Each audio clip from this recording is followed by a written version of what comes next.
The Paper Crane by Molly Bang. A man once owned a restaurant on a busy road. He loved to cook good food and he loved to serve it. He worked from morning until night and he was happy. But one day a new highway was built close by. Travelers drove straight from one place to another and no longer stopped at the restaurant. Many days went by when no guest came at all.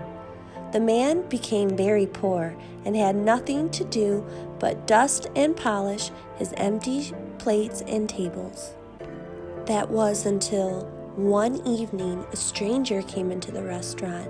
His clothes were old and worn, but he had an unusual, gentle manner.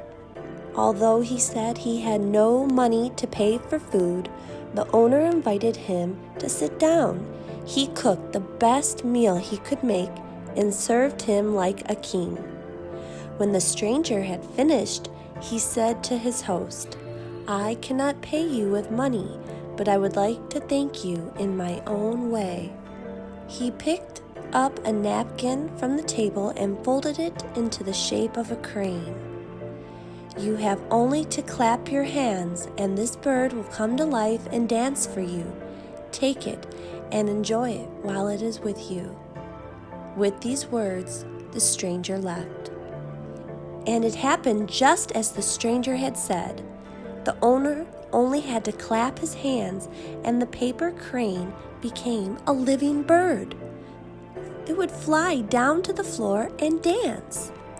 Soon, word of the dancing crane spread, and people came from far and near to see the magical bird perform. The owner was happy again, for his restaurant was always full of guests. He cooked and served and had company from morning until night. The weeks passed, and the months. Then, one evening, a man came into the restaurant.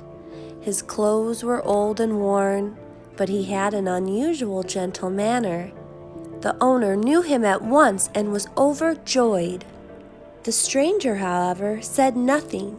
He took a flute from his pocket, raised it to his lips, and began to play. The crane flew down from its place on the shelf and danced as it had never danced before. The stranger finished playing, lowered the flute from his lips, and returned it to his pocket. He climbed on the back of the crane and flew out of the door and up and away.